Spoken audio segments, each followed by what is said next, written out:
It was a summit like no other, an emergency gathering of global leaders in Geneva following a string of escalating global crises.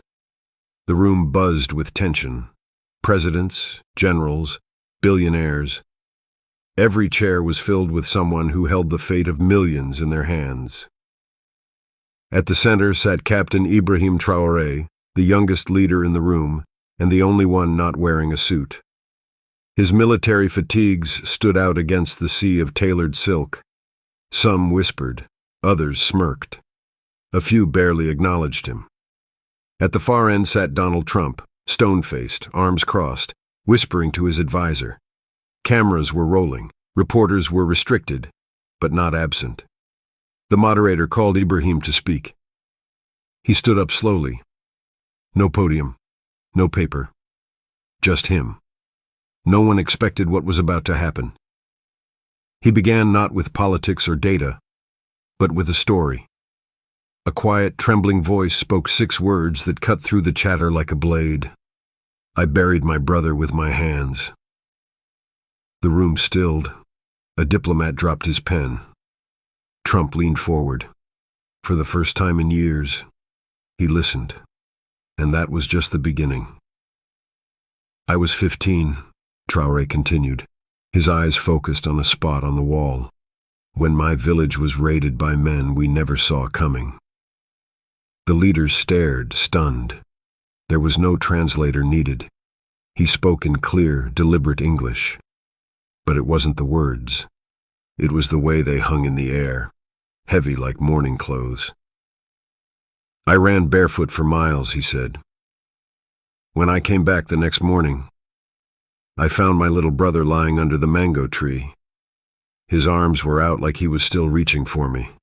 Gasps echoed softly. Not a single phone was raised, not a single cough. I dug his grave with my bare hands, he whispered. The soil was dry. I couldn't cry. And then, he looked around the room. I've sat in meetings like this, watched grown men sip tea while talking about instability in the Sahel. That instability is my mother's silence. It is my father's death. Donald Trump swallowed hard. The usual bravado in his eyes flickered. I'm not here to negotiate loans, Traoré said. I'm here to remind you what your policies feel like when they fall on people's backs. Silence. Heavy, haunting silence. Traoré reached into his pocket and unfolded an old, wrinkled piece of paper. He held it up gently. This letter was found on the body of a boy who died trying to protect his sister during another raid 2 months ago. He was 12. A shiver passed through the room. I want to read it. He looked down, voice trembling but steady. Dear future, I hope you're better. I want my sister to go to school. I want to become a teacher. If I don't make it, tell the world I tried. Tell them I was not a fighter, just a boy with a backpack. A sharp sniffle broke the stillness. Traoré folded the letter slowly. His name was Adama. He was the same age as my brother when he died. He had no army, no money. No one listened to his voice. Then, slowly, eyes red, Donald Trump lifted a white cloth and wiped his face. Not just him, others too. Even the stone-hearted couldn't hide it. And still, the real reason for Traoré's story had not yet been revealed. The world had only just started to understand. Ibrahim paused. He looked around the room slowly. You talk about Africa like it's a project, like we're a classroom assignment for your think tanks. Then he said something no one was ready for. There was a time I stole food from my neighbor's dog just to keep my mother alive.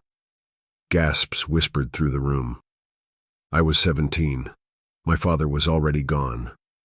My village had been cut off by the same instability you now discuss on PowerPoint slides. He raised his hand, showing a thin scar on his palm. I got this trying to reach a food truck that overturned. People fought like animals just to grab bags of grain.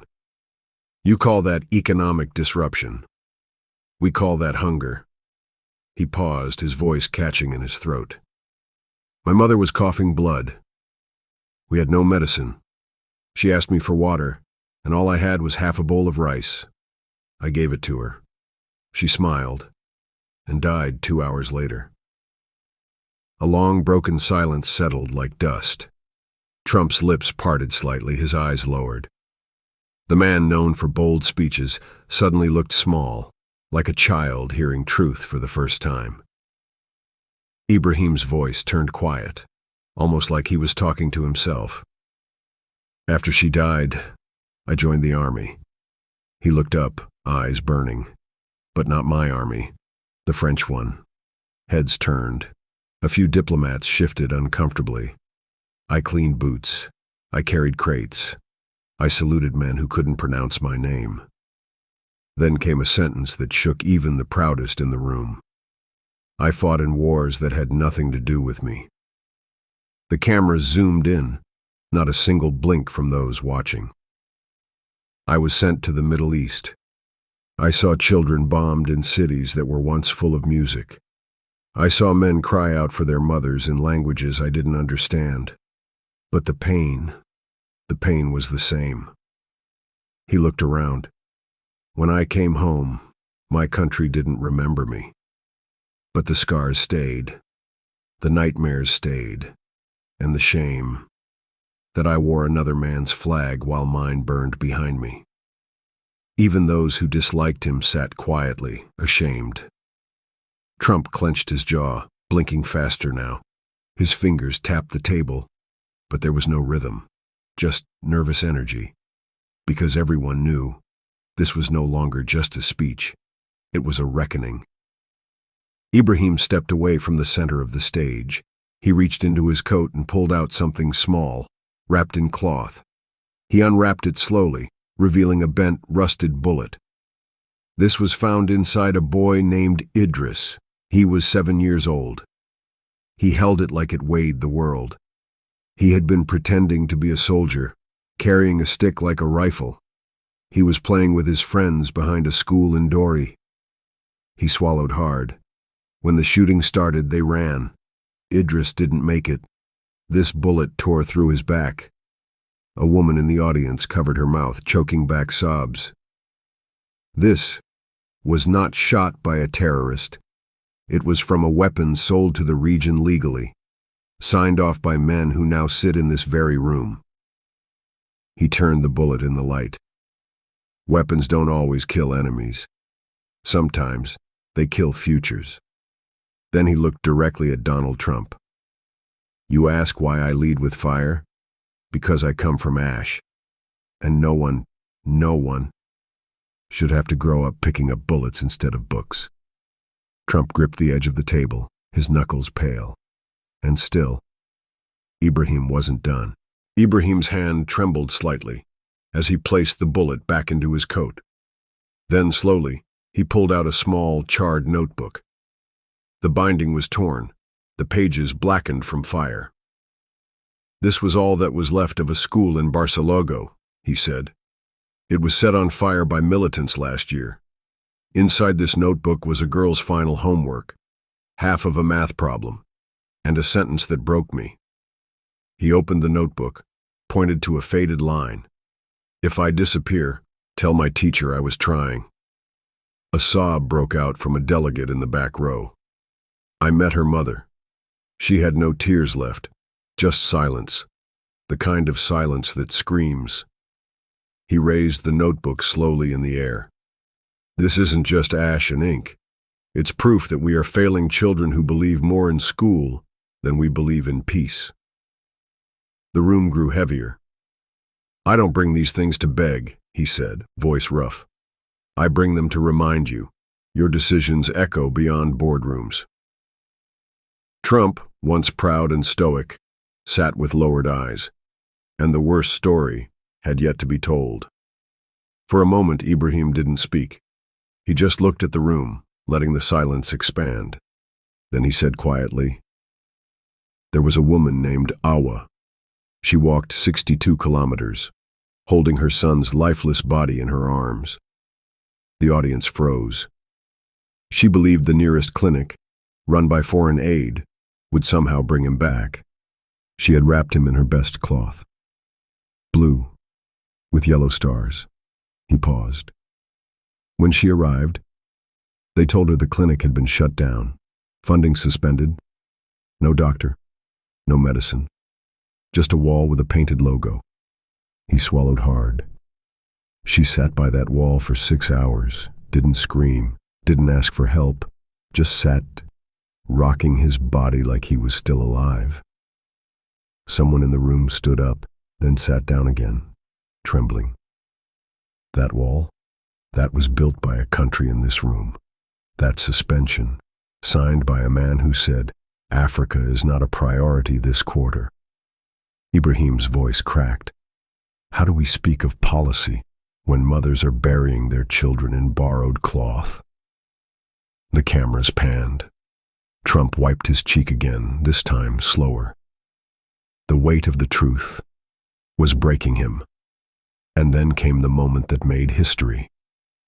Ibrahim stepped back, looked toward the ceiling, and slowly whispered, You all speak of saving the world, but you don't know what it's like to watch your world die in front of you. The air vanished from the room. That sentence, delivered like a quiet knife, cut deeper than any speech ever had. I remember the first time I saw my country on a world map, he said. It was in a dusty classroom on a torn poster. The name was misspelled. He looked out. That's how you see us. A typo. A border you don't understand. A problem you push to the next leader. A tear rolled down a journalist's cheek, caught live on camera. Trump stared at Ibrahim, not with anger, not with pride, but something unfamiliar on his face. Grief. Ibrahim stepped forward. I'm not here to shame you. I'm here to ask one question. When did we start choosing profit over people? And how many children must we bury before we change? The silence became sacred. Because in that moment, the world wasn't watching a speech. It was watching a man carry an entire nation's pain, with nothing but truth. Ibrahim paused, then slowly rolled up his left sleeve. Gasps echoed as the camera zoomed in. A deep, uneven scar ran across his arm, stretching from wrist to elbow. This, he said, voice almost a whisper, was not from battle. It came from hunger. You could hear a pin drop. I was 15. My brother and I hadn't eaten in 3 days. He passed out on the roadside, and I tried to break into a relief truck for food. The guard beat me. I didn't fight back. I begged. He touched the scar gently.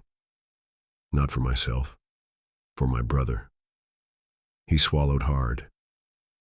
He didn't make it. The room froze. A diplomat's hand shook as he adjusted his earpiece. I was told we weren't on the list that month. That hunger had to be managed like numbers in a spreadsheet. But let me tell you, hunger doesn't wait its turn. Trump leaned forward, his eyes locked on Ibrahim. And then Ibrahim said, Some scars are on the body, but some live in the soul, and they're passed from child to child, unless we break the cycle. The camera cut to the audience. No one spoke. Everyone listened. As Ibrahim took a sip of water, someone in the crowd stood.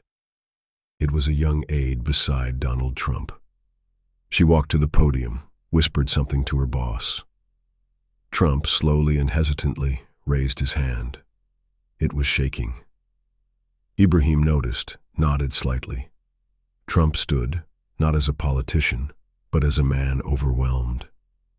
My father told me strength was about never crying, Trump said, voice hoarse. But if what I just heard doesn't make you cry, then maybe you've lost your humanity. The entire room turned. Trump wiped his eyes again. This time, he didn't hide it. Ibrahim, I've never met someone with your strength, he said. You could have hated the world, but instead, you've decided to heal it. Trump sat back down, silent. It was the most human moment many had ever seen from him. And yet Ibrahim didn't gloat, didn't smile. He simply said, we don't need applause, we need action. I am not a hero. I am simply a survivor who refuses to stay silent. A tear rolled down a United Nations official's cheek, and for the first time that day, applause began, not loud but slow and rising, from hearts, not hands. The applause faded, but the story wasn't over. Ibrahim looked at his notes, then he slowly folded them, untouched. "No papers," he said. "Not for this." He took a deep breath. "There's a village called Kane. 2 months ago it vanished." You could see confusion cross some faces. Not in a storm, not from fire, from silence. Armed men came and no one reported it because the world stopped caring. 43 people died. He looked around. "Did any of your governments mention it?" A cold quiet followed. "I got there 2 days later. I found a boy, barefoot, clothes torn, holding his grandmother's cane. He was the only one left." He choked slightly. He asked me if the world knew he existed. A woman sobbed openly in the crowd. I told him yes, but I lied. His voice broke now. I promised that child I would speak his name in a room where people had power. Ibrahim leaned forward, eyes shining. "So I speak it now. Malik. His name is Malik. He is not a number. He is not collateral. He is a boy who still believes in leaders." The room was no longer filled with leaders. It was filled with people who finally understood. Ibrahim pulled something from his jacket. A small, crumpled piece of paper. "I wasn't sure I'd share this," he began quietly. "It was left in the pocket of a child's torn shirt, found after the Kane massacre." He unfolded it with trembling hands. The room seemed to lean in as he read aloud. "Dear future leader, if you ever read this, please don't forget us. We are still here, even when no one comes. I am only 9. My name is Malik. Please don't let them erase us." Silence. Tears. A UN representative turned away, shoulders shaking. Ibrahim continued. He died with that note in his shirt. The camera panned to Donald Trump, who now had both hands covering his face. One by one, others in the room looked down, out of shame, out of sorrow. Ibrahim's voice cracked. "I carry this not for drama, but as proof. Some children still believe in us, even when we've given them no reason to." The crumpled note shook in his hand. But belief is a powerful thing. It was quiet backstage. One of the aides whispered, "Do we keep recording?" The director didn't answer. Because in that moment, no one cared about headlines anymore.